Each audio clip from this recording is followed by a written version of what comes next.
Hey man, what are you doing out here? Just relaxing in the shade. People called about you. Let me see some ID. I'm not giving ID for sitting in the park. Then stand up, I'm gonna cuff you. Cuff me for what? You're refusing a lawful order. Lawful? Nah, man. You picked the wrong guy.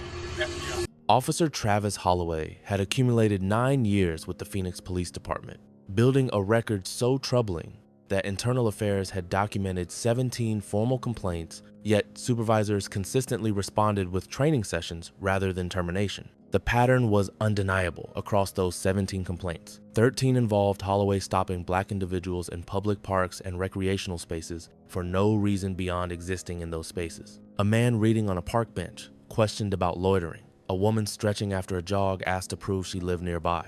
A teenager shooting basketball alone interrogated about gang affiliation. Each complaint generated paperwork, required training attendance, produced zero consequences. One November afternoon in Phoenix, Holloway's inability to imagine that black people might belong in public parks finally confronted someone whose federal badge carried more authority than Holloway's local jurisdiction, and that confrontation would terminate Holloway's career permanently, cost Phoenix $5,300,000, and expose a department that chose training certificates over meaningful discipline through 16 previous warnings. A 38-year-old FBI special agent named Darius Mitchell sat at a covered picnic table in Desert Ridge Park eating chips and drinking water during his day off. Wearing workout clothes after a morning at the gym, completely unarmed with his credentials and service weapon locked in his vehicle, no crime occurring, no park rules being violated, no suspicious behavior exhibited.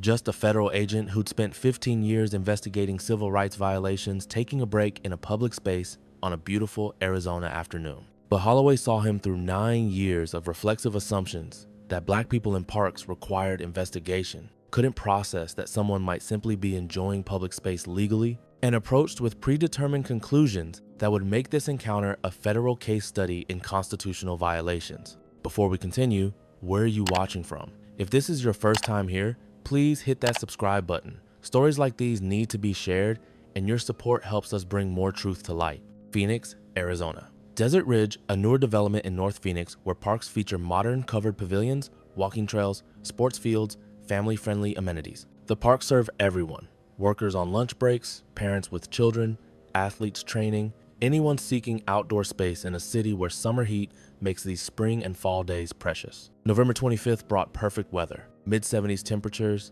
clear skies, ideal conditions for outdoor activity. That Tuesday at 3:11 in the afternoon, the park hosted its typical mix of visitors using public space for its intended purpose. Darius Mitchell had chosen federal law enforcement specifically to fight the injustices he'd witnessed growing up in South Phoenix. His parents, a teacher and postal worker, had raised him to believe systems could change if people worked from inside them. Darius excelled at Arizona State studying criminal justice, graduated at the top of his FBI Academy class at Quantico, returned to Phoenix determined to hold violators accountable whether they wore badges or not. 15 years with the FBI's Phoenix field office, most of that time in the Civil Rights Division. He investigated police misconduct cases, built federal prosecutions against officers who violated constitutional protections, deposed hundreds of officers who claimed colorblind policing while their stop patterns told different stories. That Tuesday, Darius had the day off. He'd worked out early, hit the gym hard, decided to decompress before heading home. He'd stopped at a convenience store, grabbed water and chips, drove to his favorite park. Simple plan: find shade, relax, enjoy the weather. He located a covered pavilion, chosen a picnic table, set down his snacks, settled in for a peaceful break. He wore a blue sleeveless athletic shirt, black shorts, running shoes, dark baseball cap, standard workout attire for Phoenix in November. His FBI credentials sat locked in his car's center console alongside his service weapon. He was completely off duty, completely unarmed, completely entitled to occupy public space without explanation or interrogation. Darius opened his chips, drank his water, watched people use the park normally. Kids playing on the grass, couples walking, someone throwing a frisbee with their dog. Just peaceful afternoon activity in public space. He'd been sitting there maybe 20 minutes when Officer Travis Holloway's patrol car pulled into the parking lot. Holloway represented a problem departments struggled to address despite documentation making the solution obvious. 9 years with Phoenix PD, 17 formal complaints, not scattered across decades but concentrated in 9 years. 13 of those, 17 showing identical bias. black individuals in public recreational spaces stopped and questioned without legal justification. Complaint 3. Black man sitting on park grass reading newspaper. Holloway demanded ID, questioned why he was there. The man lived directly across the street. Complaint resulted in community policing workshop. Complaint 7. Black woman stretching after morning run. Holloway stopped her, asked if she lived in area, implied she might be casing vehicles. She ran there 5 days, weekly training for marathons. Complaint resulted in fitness recreation awareness training. Complaint 11. Black teenagers shooting basketball alone at public court. Holloway questioned him about gang connections based on clothing. The teenager wore his high school basketball uniform. Complaint resulted in youth engagement seminar. 17 complaints, 13 showing the same reflexive assumption that black people in parks don't belong there. Phoenix PD's response never varied. Document the complaint, assign training, close the file. The training topics changed, but effectiveness didn't. Cultural competency after complaint 4, implicit bias after complaint 8, constitutional policing after complaint 12, community engagement after complaint 15. Holloway attended every session, passed every assessment, signed every attendance sheet, returned to patrol, continued making identical stops. That afternoon, Holloway responded to a call about a suspicious person at Desert Ridge Park. The caller provided no description of criminal activity, no threats reported, no disturbance described, just discomfort with someone's presence. The caller was white, the person making them uncomfortable was black. Classic profile of calls that waste resources while creating constitutional violations. Holloway arrived at the park and immediately spotted Darius sitting at the picnic table. In Holloway's pattern of thinking, this registered as a situation requiring investigation. Black man, alone, must be homeless or planning something, must need to be questioned and probably moved along. Holloway didn't observe criminal behavior, didn't see park violations, didn't notice someone peacefully eating lunch. He just approached with 9 years of assumptions guiding his actions. Do you think eating chips at a picnic table requires explaining yourself to police? Drop your answer below.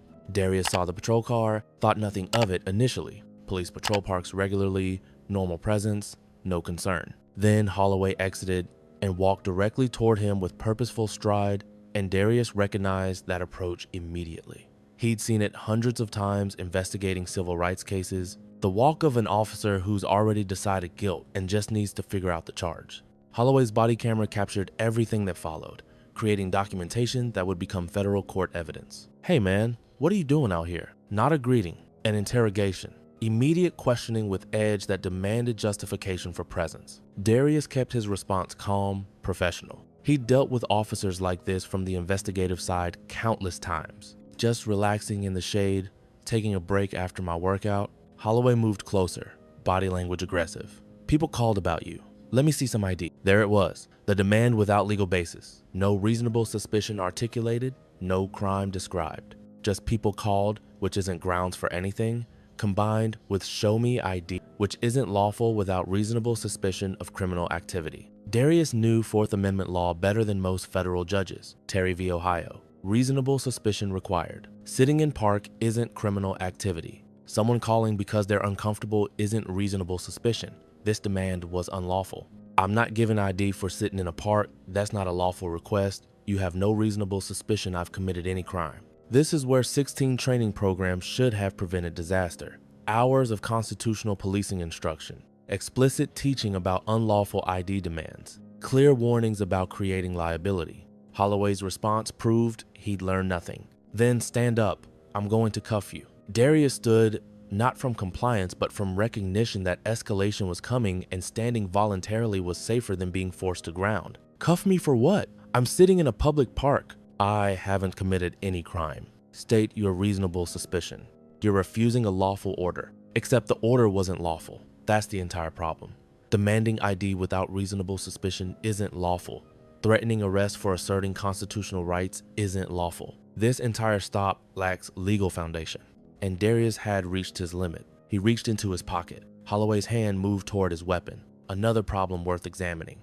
Darius pulled out his FBI credentials and badge, holding them where the body camera would capture them clearly. Lawful? Nah, man. You picked the wrong guy. FBI. Special Agent Darius Mitchell, Phoenix Field Office, Civil Rights Division, and you just violated my Fourth Amendment rights on camera. Everything you did was unlawful. This goes to federal court. He displayed his credentials prominently, ensuring no ambiguity, no later claims Holloway didn't see them. I investigate civil rights violations for a living. Police misconduct is my specialization. You just gave me a textbook example of everything I prosecute other officers for doing. No reasonable suspicion. Unlawful ID demand, threat of arrest for protected activity, all recorded on your body camera. Should federal agents need to show credentials to prevent unlawful arrest? Let me know what you think. Holloway's face registered multiple emotions rapidly. Confusion at the unexpected response. Recognition of who Darius was. Dawning horror at what he'd just done. He'd threatened to arrest an FBI agent for eating chips in a park.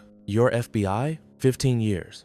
I bill federal cases against officers who do exactly what you just did. Fourth Amendment violations, racial profiling, unlawful stops. This is literally my profession.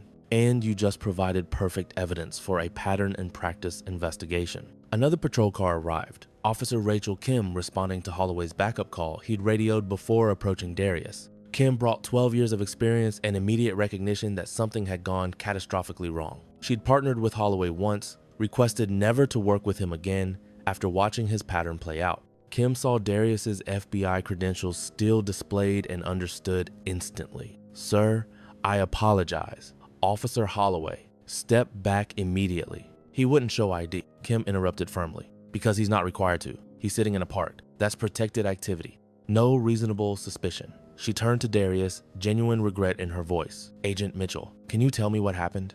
Darius explained with precision born from hundreds of depositions and federal court testimony. I was sitting at that table eating chips and drinking water on my day off. Officer Holloway approached asking what I was doing. I explained I was relaxing. He claimed people called about me and demanded identification without reasonable suspicion of criminal activity. When I declined his unlawful request and cited constitutional grounds, he threatened to handcuff me for refusing what he called a lawful order that had no legal basis. I identified myself as FBI to prevent further escalation. Everything's documented on his body camera. A supervisor's vehicle arrived. Lieutenant Marcus Freeman, 22 years with Phoenix PD, 16 in command positions. He'd reviewed Holloway's complaint file multiple times. He'd recommended termination twice. Both recommendations overruled with instructions for additional training. Now here was complaint 17, and the victim was FBI. Freeman spoke briefly with Kim, immediately called FBI field office to notify them, pulled up Holloway's personnel file on his mobile computer, showing 17 complaints with 13 following identical pattern. He watched the body camera footage from today's encounter. Then he made the decision that should have been made 14 complaints earlier. He approached Holloway with absolute finality in his expression.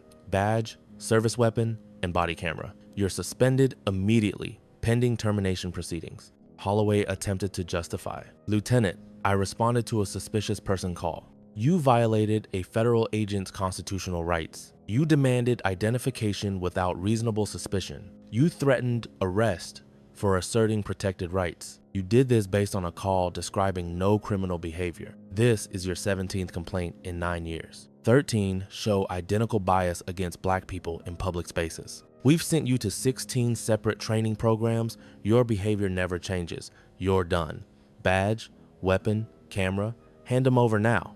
Holloway complied, removing badge and unholstering weapon with shaking hands. His 9-year career ending in the park because he couldn't imagine a Black man eating chips belonged there. Freeman addressed Darius directly. Agent Mitchell, I apologize on behalf of Phoenix Police Department. This stop was unconstitutional and should never have occurred. Officer Holloway will face immediate termination proceedings. I've notified your field office, will cooperate fully with any federal investigation or civil action you pursue. Darius gathered his chips and water. Lieutenant, I've spent 15 years investigating cases exactly like this. Police misconduct, constitutional violations. I've reviewed hundreds of complaint files showing patterns that departments ignored. Now I've experienced it personally. 17 complaints, 13 showing racial bias in park stops. Phoenix PD's solution every time was training. That's documentation without accountability. $5,300,000 is what you're about to pay in federal court. And I'm going to ensure Officer Holloway's 17 complaint pattern becomes evidence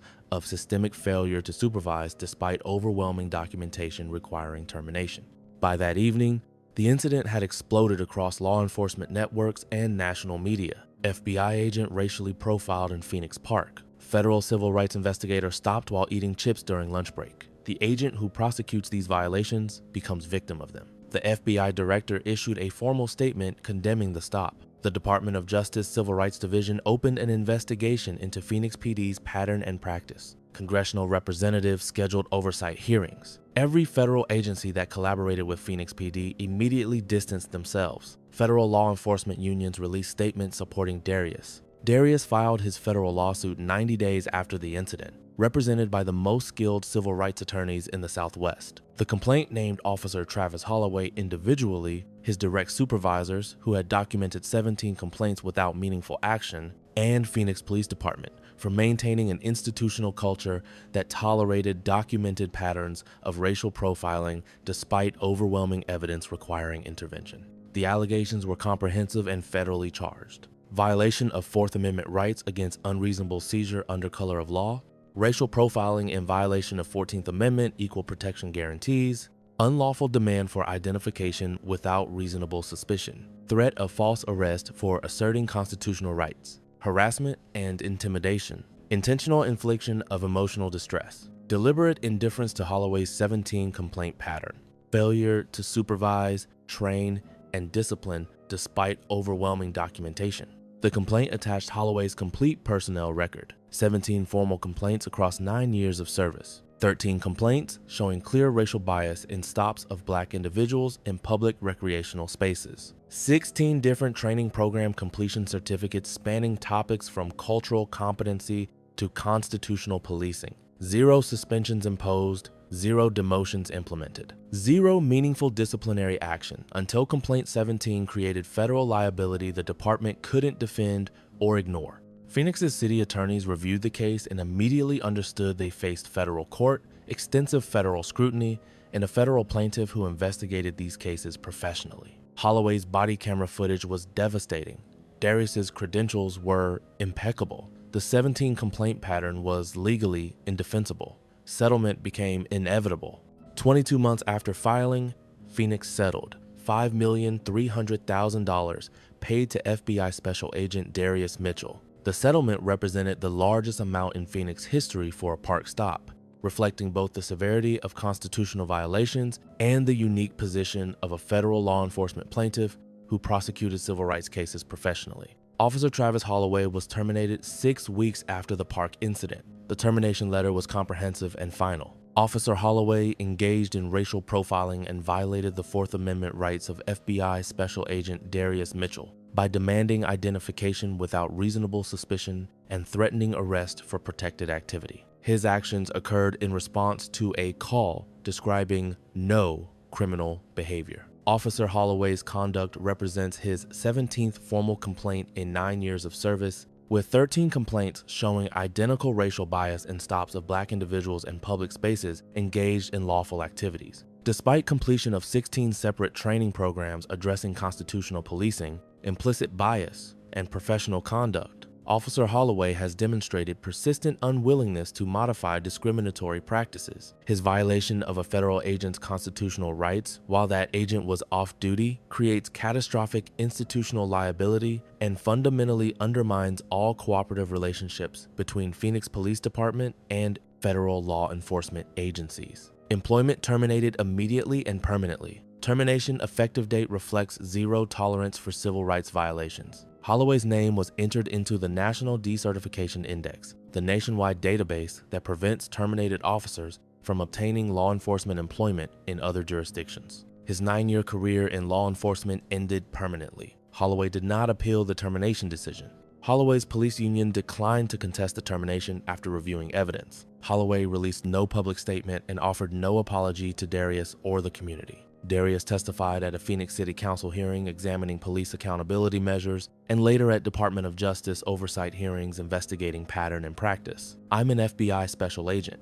I investigate civil rights violations professionally. I build federal cases against officers who racially profile, harass civilians, and violate constitutional protections. I know the law thoroughly. I understand the patterns intimately. I recognize the consequences clearly. Officer Holloway stopped me for sitting in a park eating chips. He demanded identification without reasonable suspicion. He threatened arrest when I asserted my Fourth Amendment rights. He did all of this because someone called feeling uncomfortable with my presence. 17 complaints across 9 years. 13 showing identical bias against black people in public spaces. Phoenix PD's response every single time was sending him to training. 16 separate programs, cultural competency, implicit bias, constitutional policing, community engagement. Holloway passed every class, completed every module, learned absolutely nothing that changed his behavior. $5,300,000 is what Phoenix is paying because one officer with 17 documented complaints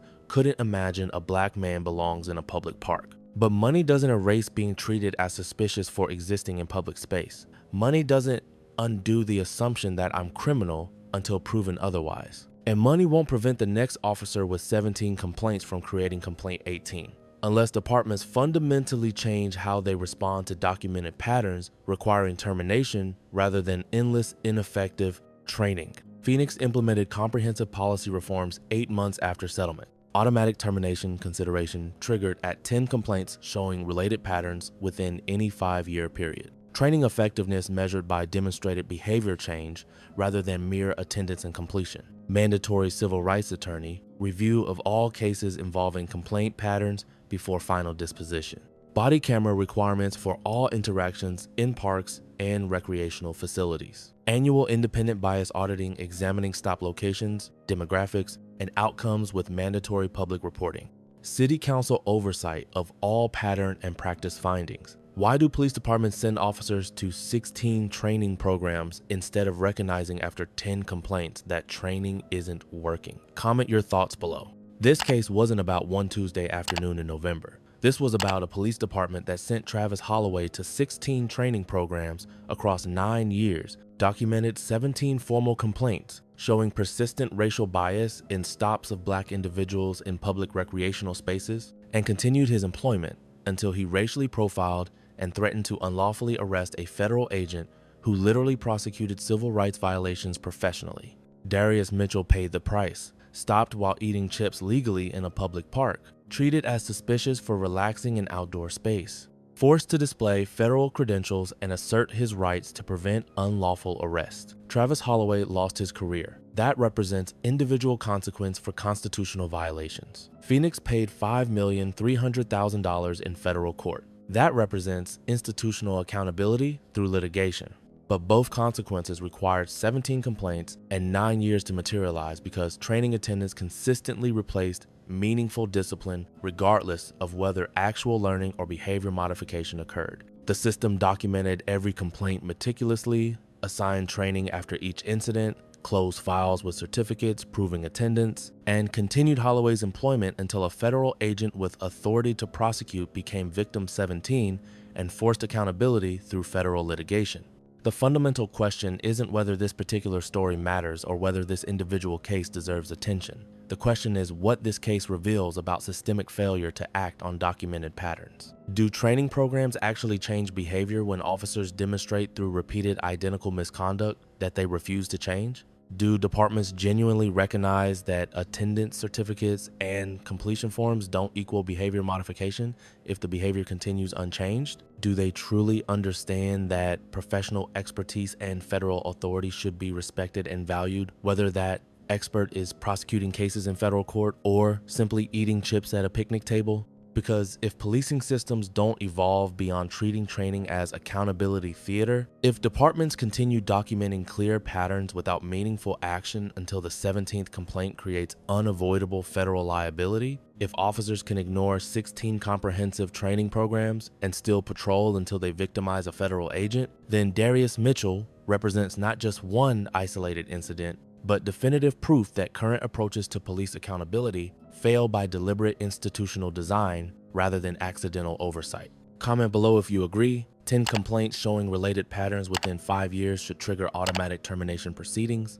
Training effectiveness must be measured by demonstrated behavior change in actual policing, not attendance records and completion certificates. No more training replacing real consequences for repeated documented misconduct. If you believe these stories, demand fundamental systemic change in how police departments handle complaint patterns. If you think federal agents investigating civil rights violations shouldn't be racially profiled any more than anyone else, then hit that subscribe button right now.